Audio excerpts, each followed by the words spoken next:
Namaste, Jai Bharat. Amit Bhai, our Honorable Union Home Minister, just said one thing, that the controversy about Keezhadi excavations in Tamil Nadu is absolutely unnecessary. He says it is unnecessary controversies, unnecessary political involvement. He is absolutely right, perhaps more than right. Things are very obvious to people, those who understand, and things are confusing to people, those who don't understand. Because this is not everyone's cup of tea. Archaeology is not a single unit. You can't understand things through archaeology alone. You need the support of history. And with the support of history also, your understanding can't be comprehensive. You need the support of Sanskriti. And also with the support of Sanskriti, your understanding can't be complete complete and total. You also need the support of philosophy. And philosophy in Bharat is Darshana. Philosophy, as you say, as you understand commonly in the European perspective, I will say that there are different perspectives to understand philosophy. Philosophy in the European perspective, right from the Greek, in spite of the influence of Bharatiya Darshana, I am using that word, Bharatiya Darshana on Greek thinking, that still remains speculative. But Bharatiya Darshana, we use that word, I would like to use the word Darshana instead of philosophy, because these two belong to two different categories. Darshana is not speculative, and Darshana is not individual sitting and speculating and writing. There are great European philosophers, and they are great minds indeed, starting from pre-Socratic times of Thales through all kinds of thinkers, those who come into existence afterwards. Socrates, Plato, Descartes, Bacon, all those people. But they are individuals. They are individual speculators. If you look at the philosophy, I need to explain, then you will understand that speculations. But speculations based on logic, based on rational thinking, with all the ingredients needed to make philosophy. What really makes philosophy is when you think about what ought to be the case from what is the case. The movement from what is the case to what ought to be the case is what really constructs and constitutes European philosophy. But Bharat is different. Here also the movement from east to out is always there, but with a different dimensions, different fineries attached to it. And for many reasons I won't be explaining more into it. They are called as experiential philosophy in place of speculative philosophy. Experiential is Darshana. The method of knowing is entirely different. That's the point. The method of knowing is entirely different, which even if I speak now, many won't be able to internalize it, understand it. So, our knowledge tradition, without all those things, you just can't sit in the corner of this vast knowledge land that we call as Mother, Bharat Mata, and speak about one particular site and say, this only belongs to us. Who are these us? They have not been existing from time immemorial. Then they try to argue about the antiquity. No doubt the antiquity is antiquity, whatever they want to say. Doesn't make it a different state. It's unnecessarily the politicians for the petty gains and their master nitwits.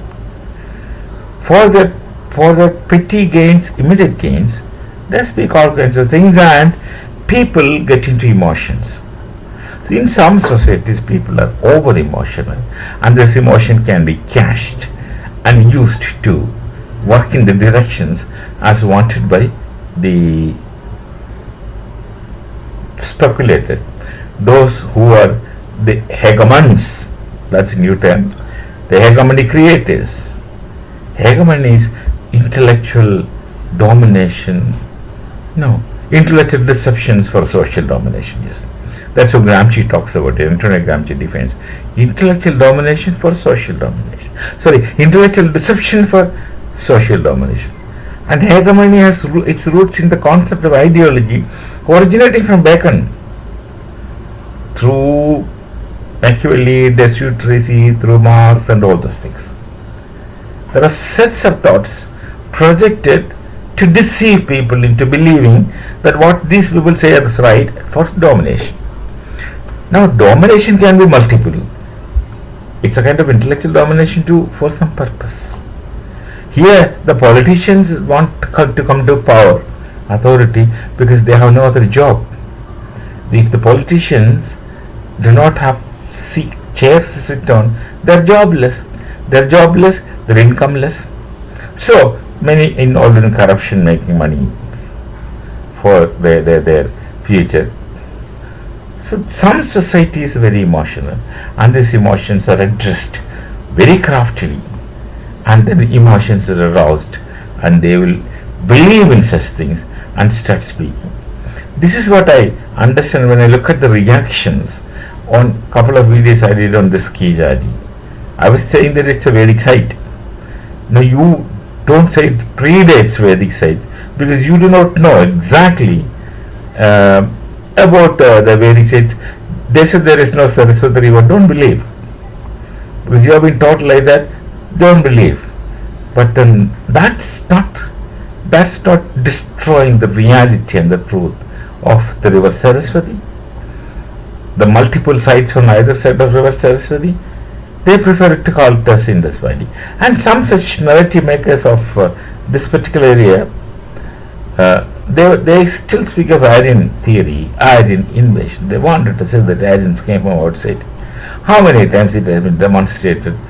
Right from the time of Sri Aurobindo. It was Maharishi Aurobindo who first challenged such theory because it's an impossible theory. Look at the word, concept Aryan. Where do you get the concept from? Which text? What's the source of the concept of Aryan?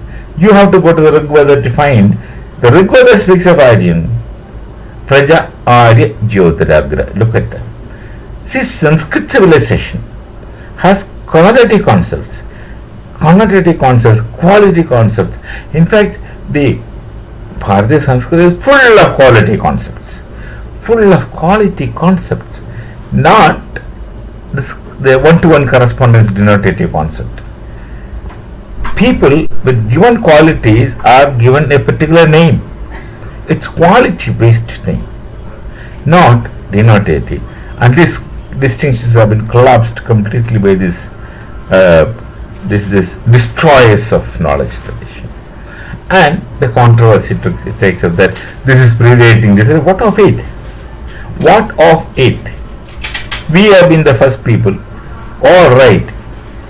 You can't claim that because that is not the truth. If you open your eyes, you yourself will understand. And what are you trying to prove? Spurious pride? And the people get misled.